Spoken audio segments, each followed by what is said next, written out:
Welcome to Seagull Eagle, the only podcast where mutual respect lasts as long as a Wi-Fi connection at a coffee shop. I'm Palace, he's Brighton, makes as much sense as a toaster in a swimming pool. In this week's episode, we head out to Spain, where our on-the-ground reporter Gary gets VIP access to Brighton's training camp. Meanwhile, Palace have decided it's time to lawyer up for a showdown with UEFA. And guess what? We get an email from an angry Forest fan. We've also got another strange footballing rivalry, and this week it's gone international. Plus, we've got a fresh round of VAR. And, as always, all the latest news, transfers and rumours from both clubs. This is Seagull Eagle. Hello, Andy. Neil, how are you? I'm good, thank you, sir. How are you? I'm all right, mate. Have you had a good week? Yeah, it's been pretty good. Yeah, not too bad. Yeah. The heat's maintained itself, which is nice. Getting out with my shorts. Legs are getting a little less whiter, which is always useful. Ah, painful. Yeah, we're in another hot studio today, aren't we? Yeah, it doesn't change. But it's Sunday today, not Monday. Yeah, we're a little earlier. We've got a busy week ahead of us this week, so we thought we'd get in today and get something out to you guys while we've got the opportunity to. Given the fact that the majority of the news for both clubs normally happens on a Monday, we do apologise, everybody, that we're a day earlier, but we'll catch up next week. Yeah, I hope so. Let's hope we're not scuppered by some amazing news suddenly on Monday when this podcast comes out. Not much chance with that with Palace at the moment. To be fair, it's been a grim week of news for us, but we still found some for you to talk about. One of which, actually, Neil, is I've booked another day out. Oh, God. Right, so we've got... Here we go. Another one to do with the FA Cup, isn't it? I just know it. Yeah. So we got our Community Shield tickets. Yes. Booked our Crawley Town tickets for Friday, which is really, really exciting.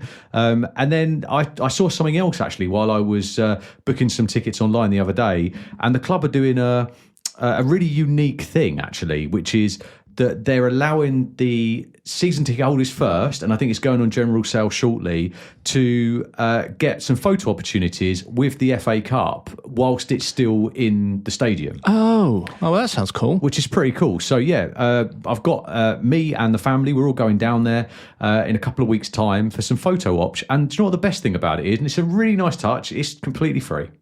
Oh, right? really? And they're not even going to try and sell you a photo at the end of it. You get to take them yourself. So that is nice. It's just that, like, I think they're doing it in half-an-hour slots. You go in with a group, and then you get your photos. You're not allowed to touch the cup, though. And I've had a chat with my son about this. I'm like, do not touch it.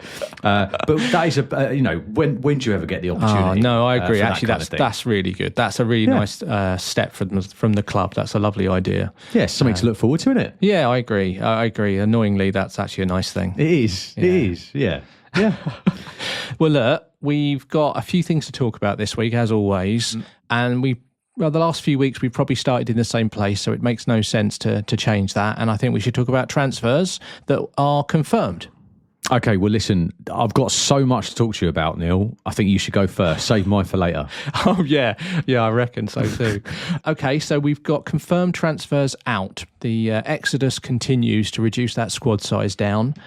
The first one that was confirmed this week was Jamie Mullins, which I'm not sure even many Brighton fans will know too much about. He was a midfielder, an Irish midfielder that we bought a couple of seasons ago.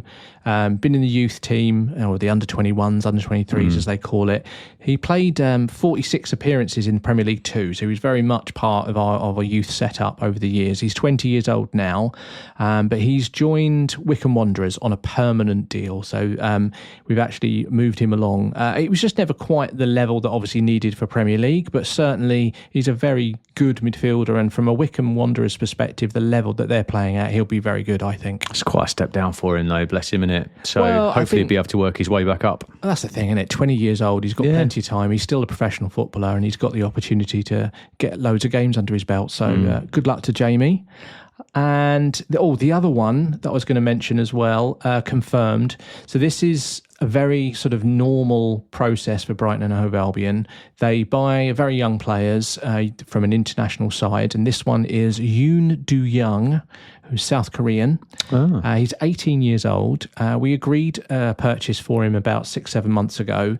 He joined us in July officially, and we've sent him straight out on to loan at Rotterdam, Excelsior Rotterdam, on loan for the season. That's, to get him some sort of good experience of European football, because obviously he's only just really come over to this neck of the woods. So gives him a full season in the very good Dutch league to start playing some European style football. Good luck to Yoon. I hope he does well, and he's just another one on that conveyor belt that, a year out there, and then we'll see how he's developing. Nice. And then last but not least, I'm going to call this one. It's not been confirmed, but everything I'm reading, it seems like, as we're doing this pod on the Sunday, I've got a good feeling in the next couple of days it will be announced. And that's the big one, really, that we've been talking about the last few weeks, which is Evan Ferguson. Finally someone I know, because you've mentioned 2 players in 2 clubs, and I didn't know either of the players, and I only know one of the clubs. So where's he going? Anywhere I know? Yes, you do know this one. So Evan Ferguson, it looks like the Roma move is going to happen. Big money? Wow. So this is the only bit that's a little bit up in the air, but it looks like it's going to be a loan for the season, but with a buy option. Okay. And now the buy option is obviously the estimated amount that's going to be a little bit in the air. We're not sure yet what it's going to be contractually. There is the majority of people that I'm reading, and the ones that I trust, are saying that it's probably going to be around the 40 million euros amount, somewhere there. From a Roma perspective, they get a season on loan with him to see how he is, and then they'll have that buy option near the end of the season. So we'll have to see. It would surprise me if there's also, for that amount, it would surprise me if there's not maybe a sell-on clause as well, or something like that they get a percentage for him, because if he suddenly has the season that, we all hope he's going to have, he actually turns into the striker that we expected him to be, then, that's a snip in some respects. So we'll have to wait and see. Good luck to Evan. I really hope it works out for him. He's one of those players that he has had so much promise. He's fallen down the pecking order at Brighton, but I'm really hoping that if that does get confirmed, which I expect it to this week, that, he's on his way to Roma, and I'll be looking at Roma's results and scores very keenly. Okay, so that's 3 more parking spaces you got back in your car park, haven't you? That's good. There you go. I don't even know if they're old enough to drive. So you said it, not me, mate. Yeah, I know.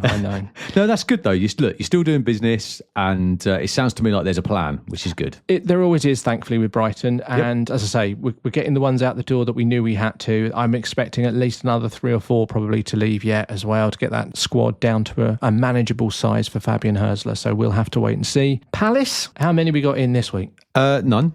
Oh dear. But I'll be honest with you, I'm not expecting too much to really happen.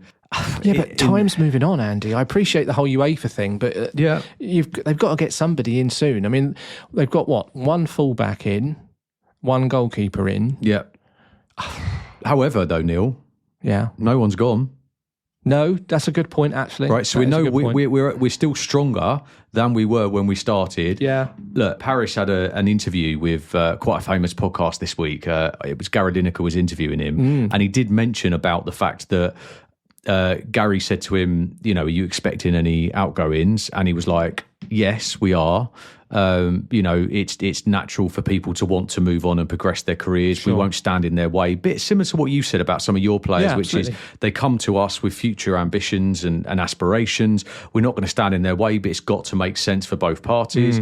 So I think he's kind of set the way for the likes of potentially the Gays or the Ezes to move on. Yeah. But I think until we know, and he did say also, funny enough, something we've been discussing on the pod recently, which is, do you get someone in first before they go, or do you do it the other way around? So I think, look, inevitably there will be some movement. I don't think that we've actually had any firm offers, even though all the tabloids are saying that we have. I don't believe we've had any firm offers for any of these big players anyway. So I think until someone actually puts some money on the table, I don't. All of these rumours that we've got going on, they're all based around replacing the existing players. Sure. Which is why I'm kind of thinking until we know something's going to happen, I don't really think. But look, I think it's about squad depth. I think there will be a couple more coming in. I think that the club clearly have been distracted. The only one that was confirmed this week, but Seagull Eagle exclusive. We confirmed it before it was confirmed on Monday last week. I like this. It was the Danny Imre one, the 21-year-old right back. That happened a couple of hours after we came off air. Nice. So that is confirmed. But again, I mean, no one's really heard of him. Bless him. But he's gone out on loan to Huddersfield Town. That's been confirmed. So a couple of loans out, but nothing confirmed yet. But I'm not panicking quite yet. No. I think I'd be panicking if we had lost loads of people, Neil. Yeah. But technically, we're no worse off than we were to start off with. I like your optimism, Andy. I really do. Well, you got to be optimistic, haven't you? You can't, doom monger, I guess is probably the word. Speaking of doom mongers, yeah. So we've had quite a lot of comments on socials this week. Mate, have we? Well, we've had good ones, and we've had some constructive feedback, I would put it as, if I was at work, probably. More like destructive feedback. I mean, it's like, obviously, look, this podcast is reasonably new, right? What are we in, like 16 episodes something or something like that, now? And it's starting to get a little bit of momentum online and things like that, which is lovely, and we love it. It's the first week, I think, that I've left myself open to a bit of stick, which I haven't hated, and I'm all right about it. And it's made me laugh, to be fair. Well, I mean, I think if you think about last episode, I think what it was obviously we chose editorially to have a proper long conversation last week about the Crystal Palace situation because of the decision from UEFA that actually happened. Yep. And we chose that moment to have a bit more of a discussion, let's say, on a serious level between you and I. It wasn't completely serious, obviously, because it ended off in a wonderful song from Andy. And if you haven't heard that, everyone, then I would definitely suggest you go back just so that you can, relive the experience it, endure one of them words. Like that. Yeah. I don't want to listen to it again, put it that way. But it did cause, the song and the discussion did cause a lot of interaction with our listeners, which I love, to be honest. I really appreciate people getting in touch with us, first of all. And I think it's widened our net to a little bit further, which has potentially given us some engagement from some people that we might not have got. True.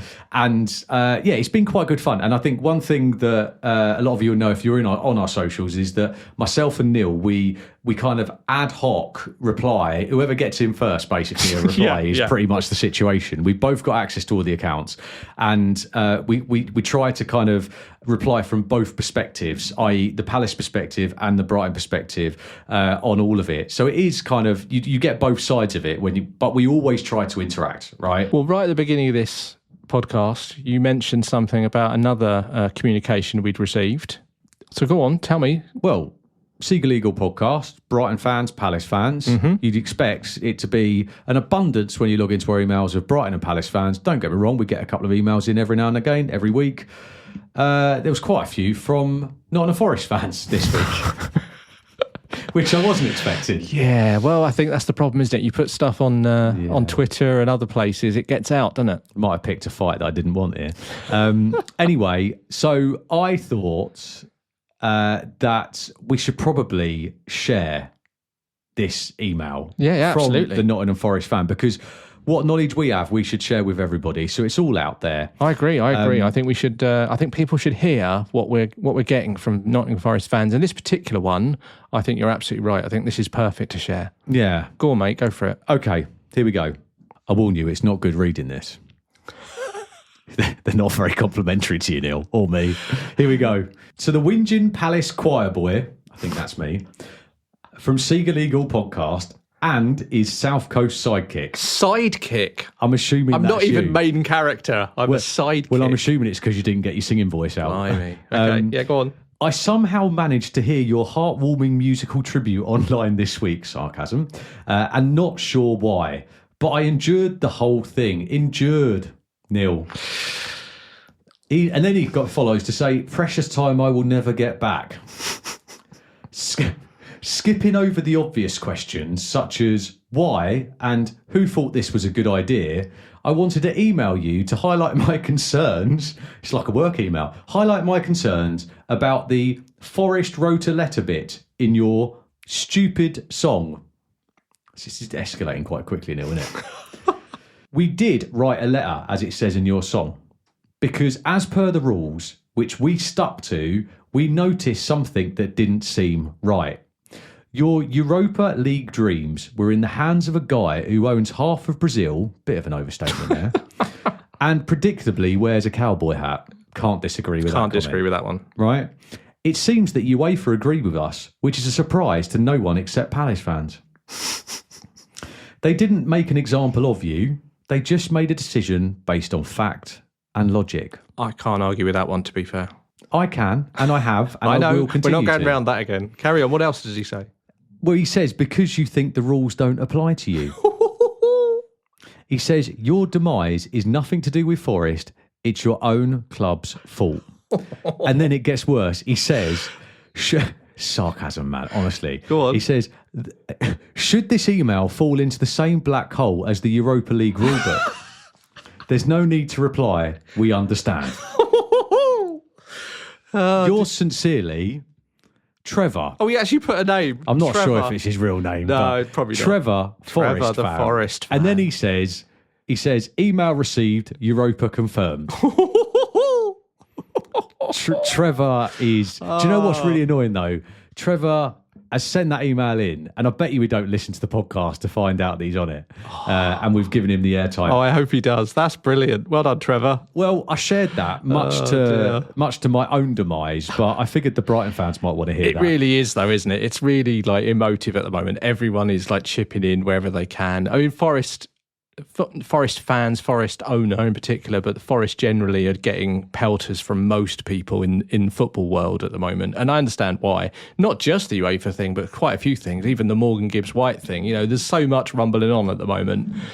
He's controversial. He's obviously got to his limit and decided he needs to send a strongly worded email to us. But thank you, Trevor, for that. I appreciate that. Cheers, Trev. It did make me laugh. Yeah, I'm glad it made you laugh. Look, I have to be honest, we probably don't want to go into this too much, but as we're talking about it, have you got any update? Is there anything you want to talk about UEFA-wise? Let's keep it really short and punchy, but is there anything that I think it's happened this week? I think it's important that we talk about it because the Palace fans kind of need to feel like they know what's going on, and I'm sure a lot of you already do because the information's out there. And I think the Brighton fans feel like this is your time to gloat and get a bit of entertainment from our demise. Absolutely, yeah. If there's news to tell, then tell me, exactly. please. So, look, it's funny actually that Trevor has emailed in because it seems that maybe, here we go again, Neil, can of worms being opened. Go on. Forest didn't stick to the rules by all accounts. Oh no, he's thrown another firework. Go on. Seriously, this is what seems to have come out this week, and it's been widely reported by, I would say, the more reputable news sources as well as the your normal sources. Forest potentially haven't stuck to the rules, even though they've sent that email in or letter or whatever it was, in essence dobbing us in and trying to get our place, which actually, in this Gary Lineker podcast that I listened to, and for the Palace fans, give it a listen, he confirmed that Forest did, in fact, send that letter in, and that he believed that there was something in that, which is interesting because I wasn't... Do you remember when we brought it up a few weeks ago and you said to me, do you think that's true? And I was like, I kind of gave him the benefit of the doubt because I was like, maybe they just emailed to find out whether they would be in if we didn't get in or what. Yeah. But it sounds to me like there's a bit more to this. So Parish obviously confirmed this week that they are looking at legal action, right? And that they've started proceedings to the Court of Arbitration of Sport, otherwise known as CAS, right? So we all knew that would happen. What we have learned and what I've learned this week is that the outcome of that will be announced before the end of the month. They say that they've already issued the reasons to Crystal Palace now of why they got chucked out, in essence. Yeah, they've got it all formally in writing now, haven't they, the decision? So they've got something now they can use as a legal argument to work against. Yep, and Palace seems to think that they've got a very good legal argument on many fronts, actually, and they say that the appeal takes 10 days. Okay. So now know... That's good, though, isn't it? That we've got a time frame. Yeah, exactly. We're going to have everything done by the end of July. One way or the other, we're going to have a result. Okay, that's good news. And obviously, as I said earlier, in that same podcast, Gary Lineker asked Forest if they played a part in this, and his answer, don't quote, because this is not a like-for-like quote. Sorry, he asked Parish whether he thinks Forest had a part to play. Is that right? Absolutely. Okay. And it's not a like-for-like quote, but it went along the lines of, we're led to believe they have played a part in this by writing to UEFA.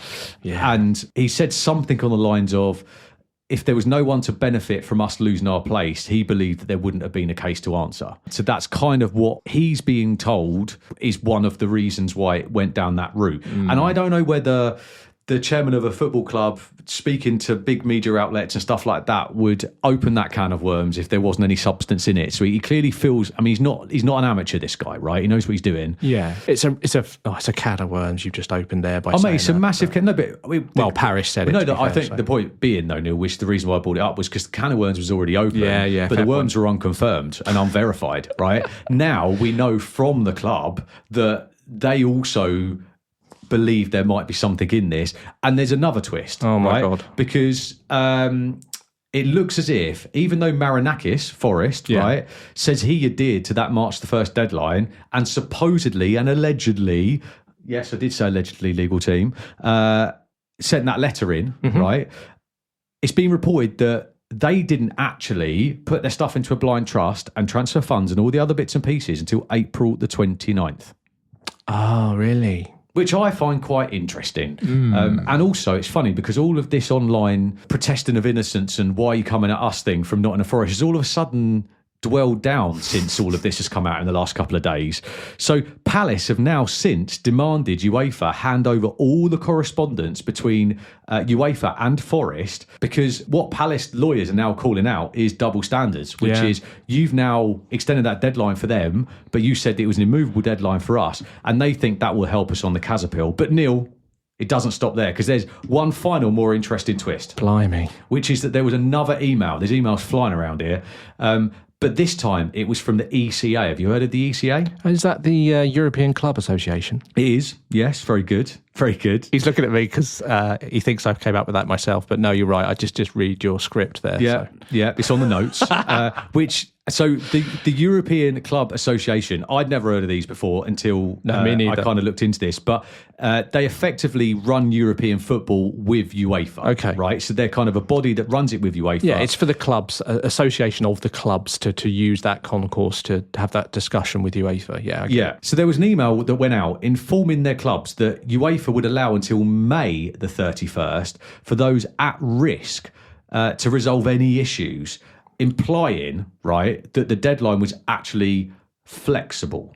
And this club went out to all of the ECA members. Sure. With also further advice and further emails as to how to put their club shares into a blind trust should they need to do that. Right. So now, what's your point with this one, though? I don't really understand. Why has that got to do with it's not Palace? My point, Neil. I'm not appealing this. Right. The club are basically saying that this really strengthens our case, and there's a lot of legal experts out there that are now saying, hang on, this could be quite a significant thing to get us back into the Europa League, because what in essence is UEFA was saying was, you missed that March the 3rd deadline, and that was the reason that they've given us. They're saying that even though we're saying we didn't have to do it, they're saying you did have to do it and you missed the deadline. Because you missed the deadline, you're out. And what this says is that deadline was actually a movable beast, and that there was proper bodies that were saying that in an email that went out to clubs, and we've got that email, and that's part of our evidence for this appeal. So I don't know what's going to happen. I haven't seen it all. However, there is something in that, I believe, and there's a lot of big press outlets that seem to believe the same. So Fair enough. I won't argue. Yeah, and the other thing is that what we were saying last week, which was about, what are the FA going to do about this and what sway are they going to have? Yeah. They've written to UEFA now, supporting Palace's case. Interesting. Which is very interesting. Well, that's good of them. I think they probably did need to do something. It might not mean much, but at least they've sided with Palace and tried to make their point, which is good. So that's good news as well. So I guess the last thing we've got on this, Rich, which is basically the Conference League playoff round, which ridiculously we're now involved in a playoff after getting the Europa League straight into the group stages. We're now qualifying to get into the lower competition. Ridiculous. The draw is on the 4th of August. right? Right. Okay. So we've got max 2 weeks to wait until all this ridiculousness is done. And I stick by my guns. And honestly, Neil, last week, you wound me up, mate, right? And you said... You're welcome. You laughed at me when I said, we're going to get our place back, right? Yeah. The Lyon fans are laughing when they won their appeal last week. And I promise you now... Give it a couple of weeks. I'll be the one laughing now. I'll be the one laughing. I would love it if we get our place back. Love it. Well, yeah. Well, we'll see, mate, won't we? You know, we will. We'll definitely see. And by the sound of things, the good news is it looks like we've got a finite amount of time. So we've only got until the end of the month. One way or the other, we'll know everything by the time the 1st of August comes around. So that's good news. Yeah, and hopefully we also know we might be signing some players as well. Right, that's enough talking about that. I think we just have to let it all happen. We'll be back talking about it. You know we will here on Seagull Eagle. But for now, we'll take a break and we'll see you in a little moment.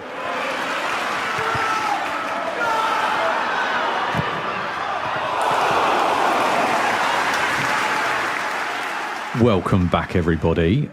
So, Neil, I'll tell you what I want to find out. Go on. In last week's episode, yes, I've had a few people ask me about this, actually, even Palace fans, because it was something that was a little bit out of the ordinary that was mentioned last week. Yeah. Gary, our intrepid reporter. Mate, I'm not a Brighton fan, and I couldn't care less, is the truth of the matter. However, I'm still a little bit excited about this, because this is something that... Obviously, I know a little bit more than the listeners right now, which we're about to find out. But last week, we talked about supplying Gary with the tools necessary to get the job done. We were talking about giving him a ladder to climb over the wall. We were talking about how we try and speak to some people to help him get in. And it turns out we didn't need to do any of that. That Gary's got contacts. Absolutely, yeah. We've got a bit of a scoop here on Seagull Eagle. So, mate, go on, backstory. Last week we were talking about the fact that Brighton have obviously gone to their warm weather training camp for pre-season in Marbella, lovely, beautiful Marbs in Spain. My brother Gary lives in Spain now. He's retired over in Spain, getting a beautiful tan every day, and I was saying, we'll try and get him down there and see if we can get him to have a spy on what's going on in the training camp. And if I'm honest, Neil, I absolutely called BS on this, right? I was like, yeah, that's lovely. They're in the same country. Yeah, you were mocking me, weren't you? But fair play to Gary. This man's got it going on. Tell him. So, Seagulls Over Spain, which is the official supporters group for Brighton Hove Albion in Spain, obviously. I went out to the club and said, look, is there any chance we could get an invite, come along and have a look?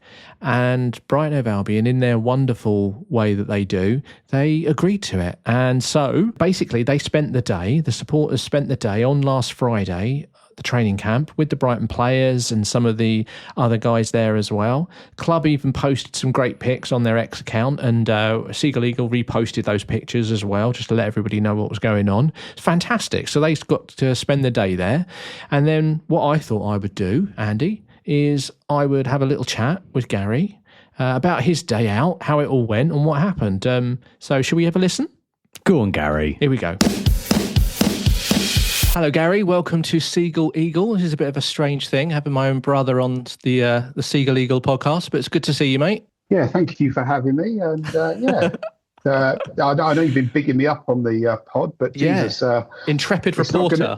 It's not going to be good. The hype far exceeds what you're going to get. Can you just talk us through what actually happened on the day? Because I know you biked down, didn't you, on your motorbike all the way down to Marbella, wasn't it? Well, it's the thing is, I mean, we got the rumour that Brighton, I don't think it was well known. There was sort of hints that they were going to go to Spain for a training camp, possibly. I'm a member of a Facebook group and a supporters group, officially sort of affiliated to the club, called Seagulls Over Spain. And big kudos to the organiser, Russ, who does a great job. And word got out we were coming over. He was messaging the club saying, can we come and watch, supporters? And, there's a lot of Brighton supporters who now expats live in Spain, and we'd like to come and, view training perhaps, or just come and meet the players. And as it turned out, literally he got permission to come and watch training for members of Seagulls Over Spain, but literally like 48 hours before the training session. So as the name of the group suggests, Seagulls Over Spain, they are widely dispersed all around Spain. And,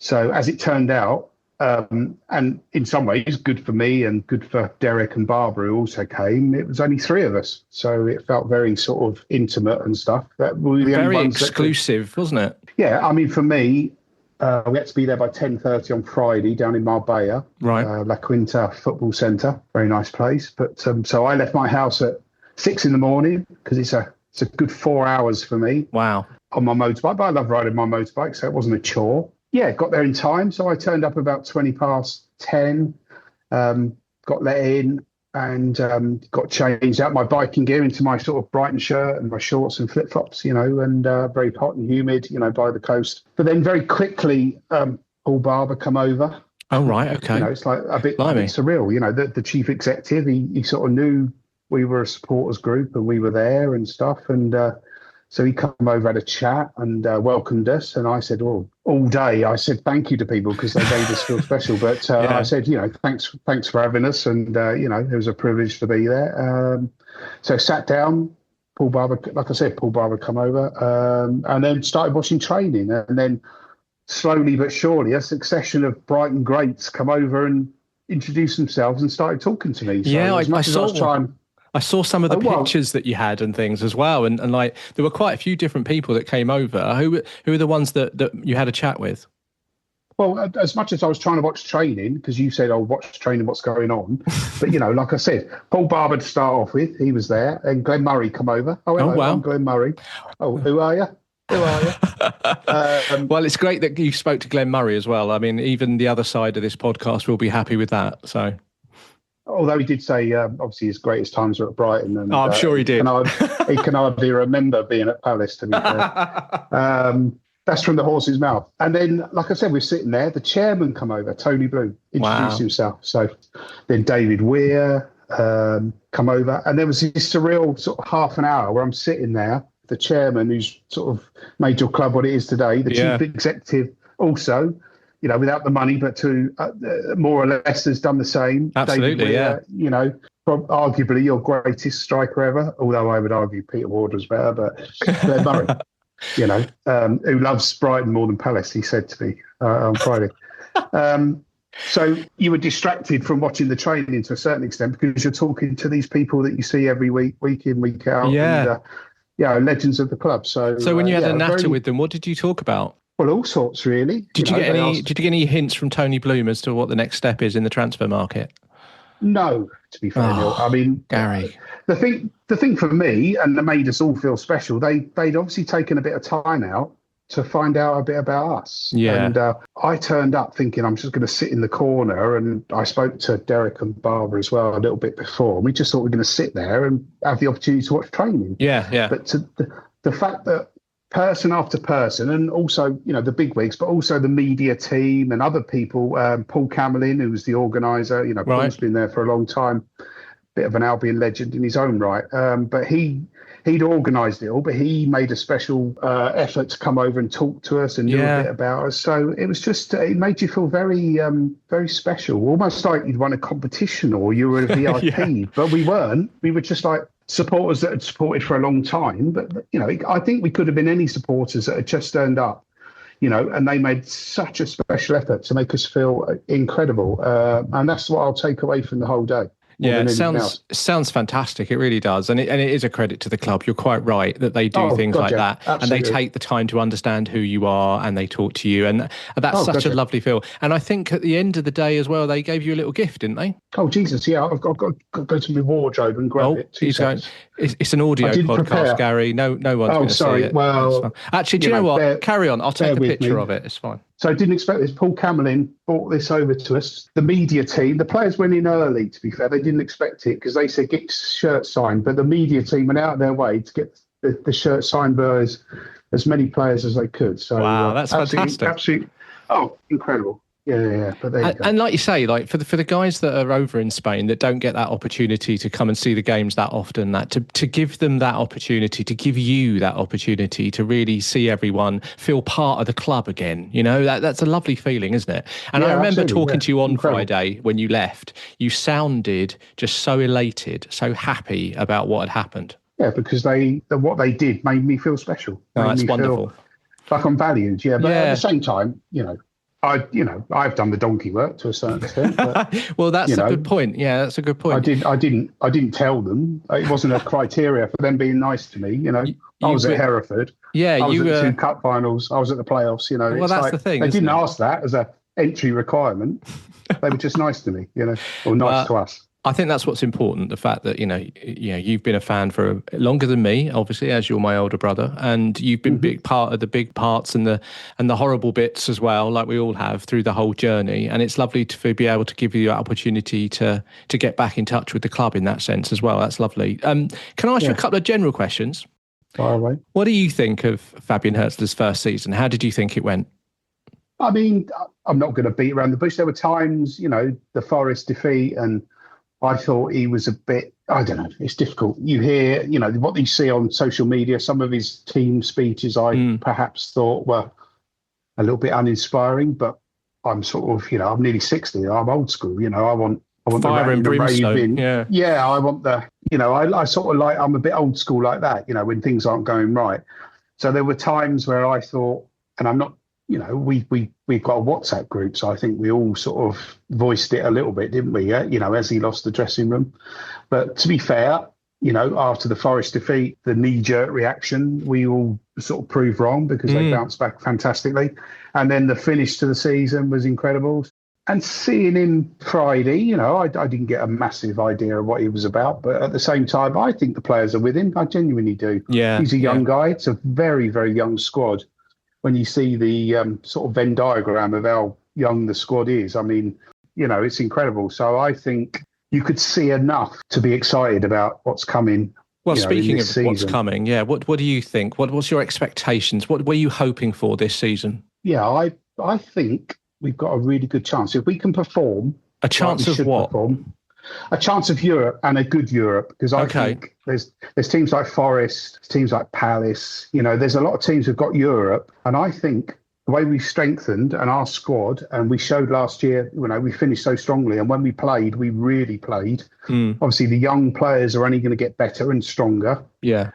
I think I'm going to go out on a limb. I think top 5, top 6, realistically. Okay, cool. I do. Because I think we'll surprise people and shock people. I genuinely do. I might be wrong, might be bottom by Christmas. Hurtzler's out on his arse, but yeah, I've got a good feeling. I really have got a good feeling. Brilliant. Well, thank you, Gary. Thanks for joining us on Seagull Eagle. Really appreciate it, and enjoy your beer. No worries. Cheers, Jeff. Cheers. Bye. So there you go. That was good, wasn't it? I'll tell you what. Do you know what my favourite bit of all that was? Go on. That he met an absolute Eagle legend. Yes. Glenn Murray. Yeah, it's a strange one, the Glenn Murray, isn't it? He's a bit of a ledge for both of us. So it's lovely that. And, Tony Bloom as well, Paul Barber, the fact that they all went over and talked to them, spent time with them. I just was so impressed, and so was he. Obviously, you could hear that in his voice.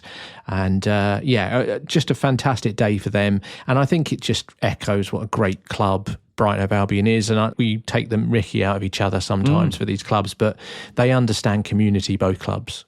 It's brilliant. And it's great, to do something like that for people that maybe don't get to go and see Brighton play as often as they want, to have that opportunity. Just, fantastic. And, lovely little story. So, Gary came good.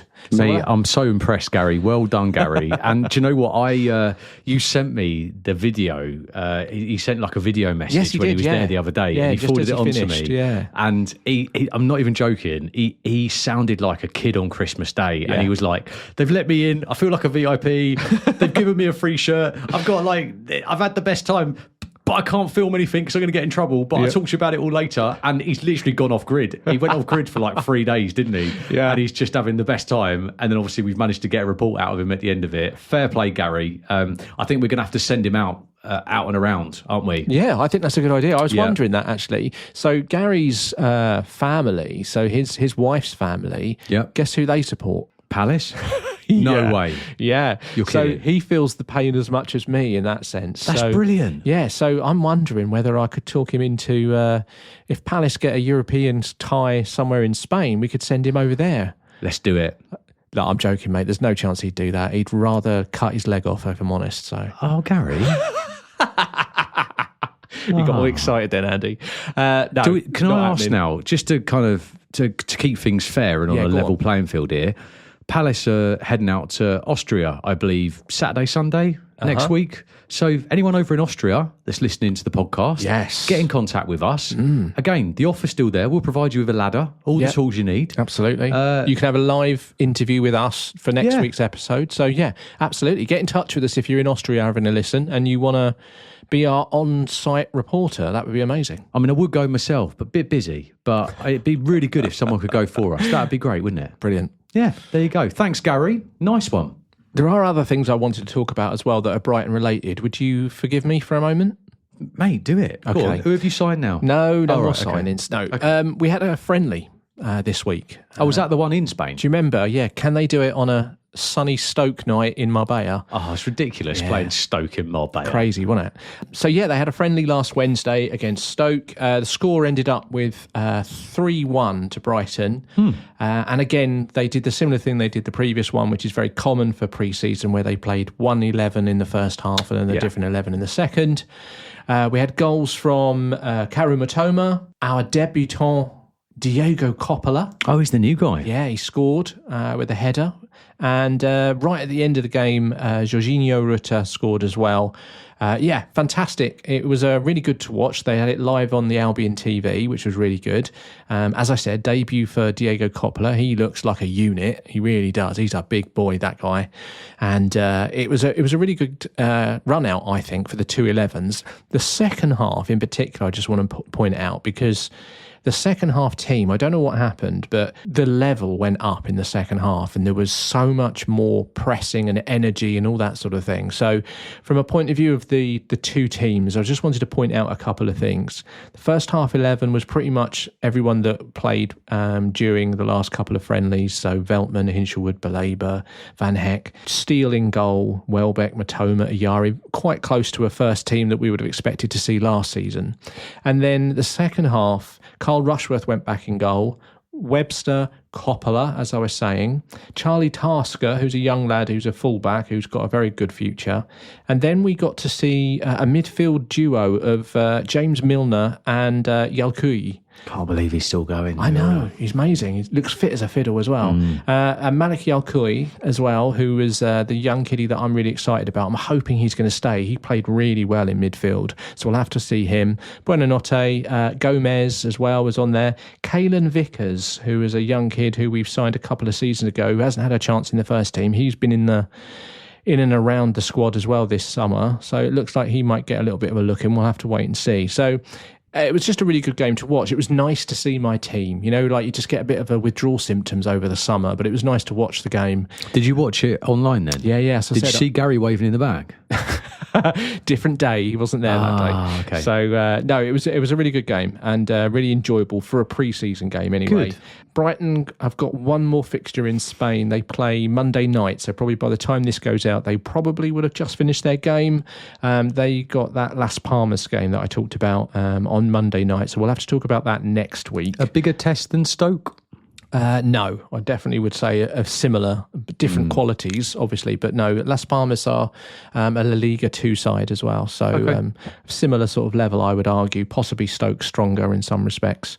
Palace, we don't have any friendlies this week, do you? I don't think. No, we You've obviously got come up though, haven't you? We had our Millwall game, which we spoke about last week. Obviously, all the players are back now. All the internationals have now returned. And there's quite a lot of footage coming out of the training grounds, which is great. So there was a few kind of question marks about where was Eze and a few of the other internationals. That's been quashed by the club by spamming the socials on Eze, doing some wonderful tricks and taking it round the keeper and all sorts of stuff. I did see a few comments on there as well. That everyone's trying to read everything into any picture of Eze as much as possible, isn't it? So hoping that he stays, obviously. Well, and also no bids currently come in for him, which is interesting. So yes, everyone's back in training, and obviously the next friendly that we've got is Friday night. So this Friday coming at Crawley Town, and all the tickets have now gone. Me and the family are going down there hopefully on Friday night, and we can't wait actually, because that's normally for the last 2 years, that's the first friendly game that they play, which is a full 90 minutes, right? Yeah, with what they would class as their, at least half of it will be the full first team, and they'll kind of give some people a chance. So, really looking forward to that. And it's the first time I would have been there under the lights as well, which is going to be interesting. And then, of course, as I said, we're off to Austria over the next weekend with games on Tuesday 29th and Friday the 1st. So I won't try and read the name of the clubs out again, because you can rewind back to last week's where that was quite a struggle for me. But yeah, we're looking forward to that. Okay, so we can talk about that more next week then, can't we? You can give us a little bit of a match report on those. Absolutely. Oh, we're looking forward to it. I feel like Gary set the standard now. I feel like I need to go and kind of get an interview or something at Crawley. Raise that level, mate. Let me see what I can do. As there isn't a lot to talk about from a Palace point of view, mate, I did decide to do something, bring back something from previous pods. Ooh. I think it's time for this. VAR. Who are you? This is the part of the show where we throw subtlety out of the window and test your footballing brain power. Yes. So, Andy, I've got 5 clues about a mystery player. But unlike real VAR, there's no screen, no delays, and definitely no referee to bail you out. Just you, your instincts, and a race against shame. Yeah. Here's the twist. The clues start off vague, Sunday League level stuff, and then get more revealing as we go. So, by the time we're at clue 5, even your nan should be shouting the answer. It's Andy's turn this week, everyone. Oh, Palace player. Yeah, we're looking for a Crystal Palace player from the mystery clues. Are you ready, mate? Yes, and obviously we changed the rules a couple of weeks ago, didn't we? Yeah, so that's right. Good point. Because we had a couple of annoyed people that were trying to play along at home, and then we got it early. Yeah. So I will write down my answer. Have you got? Yeah. Does that pen work? Got it. Yeah. Okay. Right. Here we go then. So, as soon as you've written it down, I want you to fold it over, leave it on the side. Okay. If you think you get it at any point, let me know. All right? Exam conditions. Yeah. Absolutely. Right. Yeah. Because I want to make sure that I'm better at this than you. So. Okay, everyone, here we go. Fact number 1. Born on the 17th of April, 1995, and, I'm going to give you 2 for 1 here, is 6 foot 1 inch. Not when he was born, by the way. That would have been painful. That would have been really Crikey. bad. And probably pretty obvious who it was. So no, at this moment in time, he's 6 foot 1, but he was born on the 17th of April, 1995. So can you work out the age from that one? Have you got that one? Okay, so no nationality yet. So we don't know where he's from. So that makes it, my maths is well good, Neil. So that makes him 30. Well done. So I'm now thinking of how many 30-year-olds that are 6 foot 1 in the squad. Quite a few, probably. Yeah, there's a few. Let's move on. Okay. Fact number 2. Was a scholar at Derby County and made his breakthrough to the first team in 2012 season, getting 22 appearances for the England under-21s. So there you go. Okay. Do you want me to say that again? Yeah, So he was a scholar at the Derby County, and he made his breakthrough to the first team in the 2012 season, getting 22 appearances also for the England under-21s. Okay, I've got an idea now. I think if you're looking at English players, well, that would be useful. There's not that many of them, right? More so than what you've got. Well, but under-21s. Yeah. Well, yeah, but that doesn't mean he's young, though, does it? Because obviously he's 30. So he's 30 and he played for the England under-21. A lot of people change nationality once they get to the senior level. Look at you adding curveballs in. Just trying to make sure that you don't get it. Yeah. No, let me just think, because obviously, like English players, English older players, you got Klein, but I'm pretty sure Klein's older than 30. In fact, I know he is. Holding, I've forgotten he even played for the club, let alone know how old he is or where he started. So could be Holding if you've gone well curveball. You got Matthews, the backup goalkeeper. Obviously, Nketiah definitely played for the England under-21s, and Will Hughes. But I don't know whether it is. Come on, I've got to move you on. I don't know whether it is Hughes, because I don't. Are you going to write something down or not? I think he's short. No, I'm going for clue 3. Okay. Go on. Moved to Watford in 2017. Was part of the Watford team that got promoted, relegated and promoted again, and helped them reach the FA Cup final in 2019. Andy has settled back in his... sat back in his seat with resignation, because I think you suddenly realised who it is, haven't you? Yeah, I know it is now. I've written down the answer and I'm kicking myself, actually, because I feel like there was a curveball in there, but we'll carry on. Okay. So for everyone else, or for whoever thinks they've got it right, you can sit back and relax. But for everyone else, clue number 4, he joined Crystal Palace in 2021. And then clue number 5, known for his aggressive pressing play and his very, very blonde hair. Yeah, if you haven't got it from that, Palace fans, crikey. So, I think we probably know what the answer is now. But Andy, can you open your... Yeah, that's it. Yes, well done. Will Hughes, everyone. Yeah. Now the curveball there for me. Yeah, what was that? Well, I've met him a few times. Right. Should I put that down? Well, the reason that Clue 3, you've met him, Andy. No. The reason that I'd say this is because I look at him when he's on the pitch, and I see him as a very small man. Right. So the 6 foot 1 inch thing. I still wouldn't say 6'1".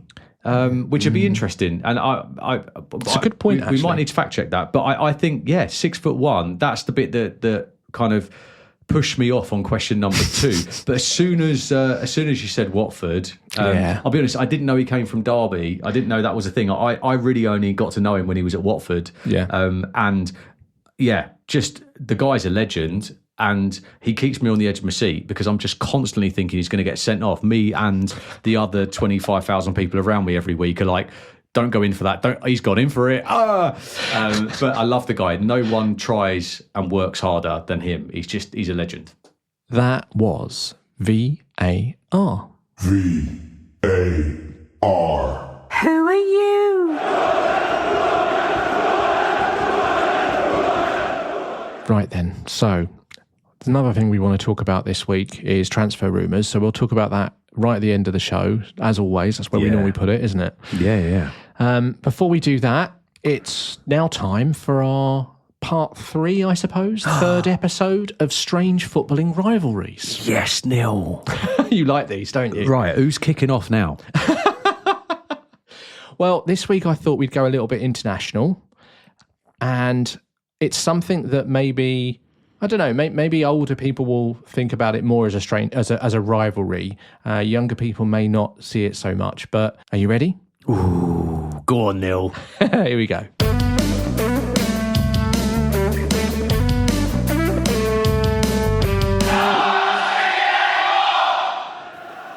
England, Argentina.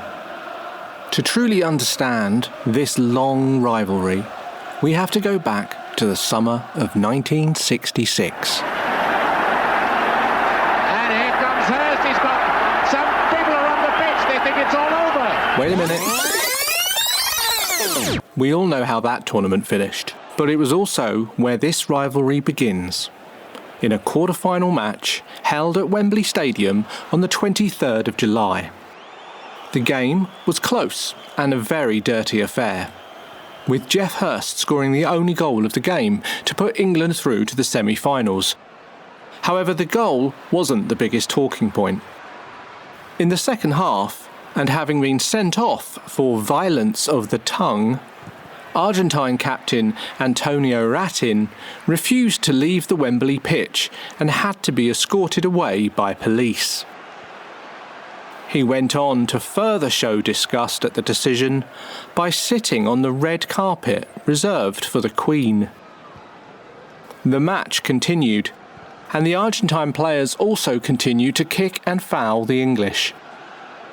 At the final whistle, the then England manager Sir Alf Ramsey was so incensed by the opponent's tactics, he stopped his players exchanging shirts, even going as far as calling them animals in his post-match interviews. This enraged the already annoyed Argentine public even more, so the rivalry was set. 20 years later, and in another World Cup quarter-final, the two met again. This time with tensions between Argentina and the UK heightened by the 1982 Falklands War, a battle caused by Argentine forces invading a remote British colony in the South Atlantic. In the fighting that followed, 655 Argentine and 255 British servicemen lost their lives. By the time the game in 1986 came around, the relationship between the two countries was still very strained. The game itself was to go into the history books for two very different goals scored by one very brilliant player, Diego Armando Maradona.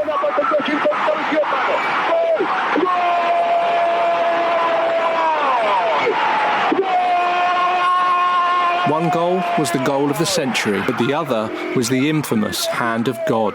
Maradona beating Peter Shilton to a high ball, punching it into the net. This time, it was the England fans who would feel the injustice. Argentina would go on to win the World Cup, and Maradona would continue his journey to greatness, albeit with a divine helping hand. In 1998, the two enemies met once more in the World Cup, this time in France. It was a game where a young Michael Owen announced himself on the big stage. Beckham now to Owen, and here's another Owen run. He's going to worry them again. It's a great run by Michael Owen, and he might finish it off. Oh, it's a wonderful goal! What a fantastic goal. However, yet again, the battle between the two sides would be remembered for a moment of controversy. Just 2 minutes into the second half, David Beckham's lash-out at Diego Simeone gave the referee no option and reduced England to 10 men. England lost on penalties, and David Beckham was blamed by his manager and the British press and a large amount of the English public. But Beckham and England didn't have to wait long for revenge. Just 4 years later, at the 2002 World Cup in South Korea and Japan, the two were drawn together again, this time at the group stage. And now, captain David Beckham stood up to be counted, scoring a penalty and the only goal of the game, to help England qualify for the knockout stages. Although there have been few opportunities since, the rivalry continues between the two sides and, to some extent, the two countries, but possibly more for Argentina than England. In 2014, the Argentine national side were fined by FIFA for displaying a banner before a friendly. The banner read, "Las Malvinas son Argentinas," which translates as, "The Falklands are Argentine." Whenever these two international sides meet, there is always drama, excitement and controversy in equal measure. And with a World Cup due next summer, there could be a new chapter written very soon.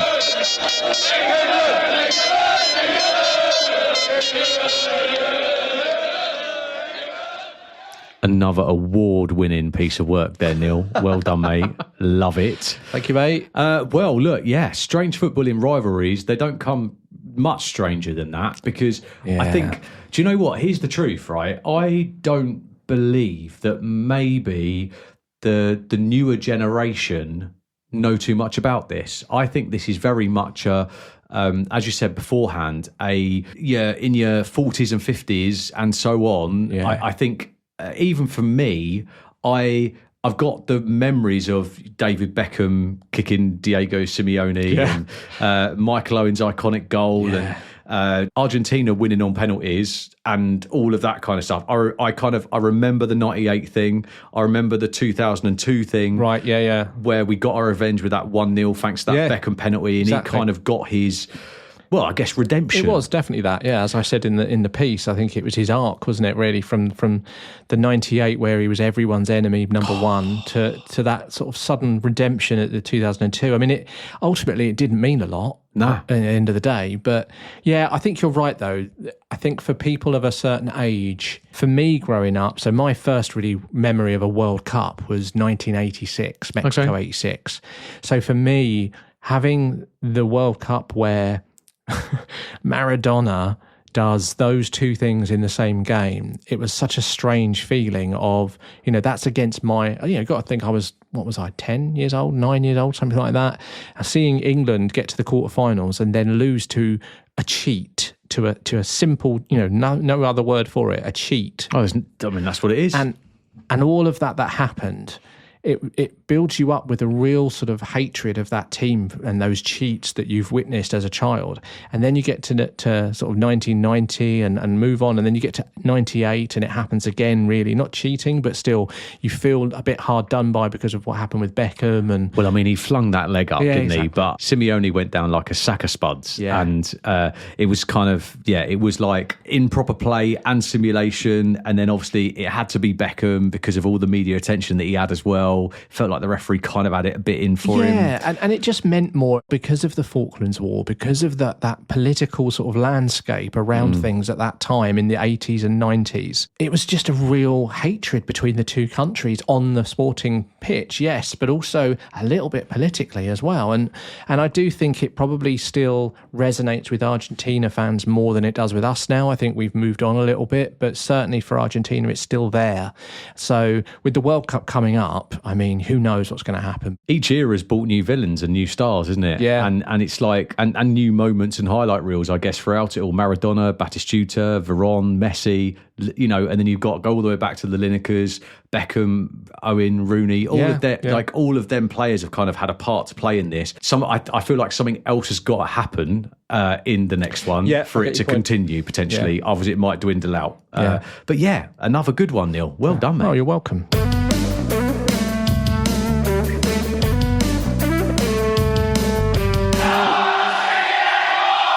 I think it's time. I think we should go through the rumour mill that we always do every week. Is there anything new you want to talk about, Andy, from a Palace perspective on transfer rumours? Well, look, we've covered quite a bit of it, talking about some of the other bits and pieces. There's obviously, the Gahey, the Eze, all the other bits and pieces are still floating around. But what I personally have learnt this week is that reasonable sources are basically saying that whilst all this is going on and all this media attention is on all of these players, there actually hasn't been a single bid. Right. Okay. Right. So it is all transfer speculation. And just because, and you know as well as I do, right, just because there hasn't been a bid, it doesn't mean a player hasn't had a conversation or terms haven't been discussed and all the other bits and pieces. Yeah, there's no smoke without fire, mate. I mean, the fact that there's so much talk about Eze, so much talk about Gahey, that we know there's going to be something going on at some point during this transfer window. I suppose, has there been any... So there's been no real major developments this week then, from your understanding? No, I think we're still just waiting, mate. That is basically where we're at. Fair enough. And with Steve Parish saying, yes, there might be a couple of exits, I think we all know that they're probably the two that might happen. But also, we don't have to sell Eze. We don't have to sell Eze. Yeah. We want 68 million. And I think this is why there hasn't actually been a bid yet. And I think a lot of the clubs that have been interested are spending money elsewhere at the moment. Yes, so there's a lot of business going on, isn't there? Yeah, so let's see. I think the only other, one of them that's come in the last few days is interesting. Oh, right, yeah. We did mention it last week, because I don't know if you remember, there's the YouTuber and TikToker interviewed Adam Wharton and Adam said Wharton, about, hope to see you in the shirt soon. Has there been he some said more maybe. In the last couple of days, there's been a little bit of momentum about Adam Wharton. He's been linked to quite a few clubs, namely Liverpool and Barcelona. Wow. Because let's be honest, that's a step up. Well, yeah, but that's the thing is, whether you're a Palace fan or not, right? You know that kid's got talent. He's got a big future ahead of him. He's earmarked for big things just because of his intelligence and the way he plays. He's a game changer. No, I totally agree. He's got a huge amount of potential, but I don't know whether now's the right time for a step up like that, do you? Well, I don't think he thinks now is the right time either. So the club have put £100 million price tag on him, apparently, and he's come out this week and said that he wants to stay for at least another year. Makes sense. And he's fighting for an England spot at the moment, right? Yeah. He didn't get to go on the last tour. But that's another thing, though, isn't it? You've got the World Cup next summer. You sometimes not moving and staying where you are and getting regular football is probably a good place to be so that you can try and get into that squad. Sometimes changing teams and squads or countries could be a bit of a problem for people to fit in. And gone are the days where playing for a team like Palace or Brighton hindered you in your international teams. I mean, like we've got more than most clubs in the England setup right now. So So anyway, that's Adam Wharton. We mentioned Rob Holding earlier, a player that most Palace fans probably have forgotten about because we signed him from Arsenal. Thought that we might be able to get him back to his. Glory days of Arsenal. Yeah. And then he ended up going out on loan last year. It was a deadline day loan that he went out. Right, yeah. Because he clearly didn't fit in the plans. I think there was a bust up. Pretty sure that he ended up training with the under-21s. He got exiled. Oh, okay. Blimey. And the rumours are now that he's meant to be on his way to a Saudi club. I'd be very surprised if he's still at the club at the end of this transfer window. Sounds that would like be a failure from our part because rumour has it he's on quite a bit of money. Yeah, that sounds pretty much like he's on his way somewhere. Just have to keep an eye on where it is going to be. Yeah, and the other player that a lot of people have forgotten about is Edouard as well. He's now back. Obviously, he played in the Millwall game the other day. I would be very surprised if he doesn't go out somewhere. Is there any rumours for him yet? He was linked with Celtic, his old club, right? And also a couple of other teams as well. It looks like the Celtic rumour might have kind of quashed now, but rumours has it that I don't know, Neil, you might know more than this from your scouting days. So when we say he's been put on the transfer list, yeah. Is there like on Football Manager where there's like a separate page? Transfer listed means that there are. So it's a bit old fashioned. There used to be an actual list, but nowadays, there's a player database that clubs can go to. I mean, the Premier League probably works it a bit different, but generally speaking, there are databases held by the FA and by clubs all play into that can say that this particular, especially with younger players, they're loan listed. So they're listed for other clubs to go and have a look, and more details are shared because they're loan listed. So you can actually look at player stats and other things and all that sort of stuff. So there is actually there's something that people click on, which is the list of players that are available. Because I've always wondered that. Yeah. So in older days, 100% there used to be. Nowadays, I'm imagine it's slightly different, but still, yes, the concept is there that if you're loan listed or transfer listed, there is a clear indication from the club that you can be looked upon as someone that another club can talk to and can see. So there has to be a way of notifying other clubs about that. Yeah, interesting. Well, there we go then. Well, I think Edouard and probably Rob Holding are on that list. No new ins, all previously talked about last week, really. Fair enough. So I think that's pretty much where we're at. What about you, Neil? This could go on a while. No, very simple for me. I've mentioned Evan Ferguson already. I put that straight up in the first one because I just think it's going to happen in the next couple of days, if not by the end of the week. So that's that. But the other one that's still rumbling on, but we had a little bit more information this week, was Pervis Estupiñán. It looks like AC Milan are taking control of this situation now. They are in direct talks, my understanding is, with Brighton on a proposed move. The only difference, obviously, between the two clubs is, as always, the evaluation of the player, which, if gossip is to be believed, then AC Milan have come in with something like 10 to 12 million euros. 10 to 12 euros would be very low. 10 to 12 million euros, and Brighton are probably looking at something like 20 odd million euros. So it sounds like they're going to try and get something in between those. Do you think he's worth 20? We bought him for £17 million. What you bought him for is irrelevant, though. No, but I'm saying we bought him for £17 million. Brighton generally try to at least get their money back, and they don't need to sell him. So I would expect them to be probably looking for a couple of other clubs to be interested to bump that price up before they sell him. But at the same time, if the player wants to go, then maybe.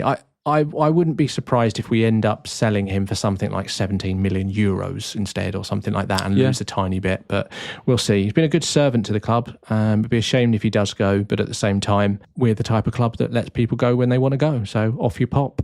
Well, that's it for another episode of Seagull Eagle. And yes, it was as chaotic as trying to park near Selhurst Park. Don't forget to follow us on the socials for more of the online abuse that we know you've been wanting to throw our way. We're on X, Facebook, TikTok, and even YouTube for those who like their nonsense in video form. We'll be back next week to find out if Gary ever made it out of that Brighton training camp and whether anything, yes, anything, is ever going to happen at Palace. Until then, Seagull! Seagull!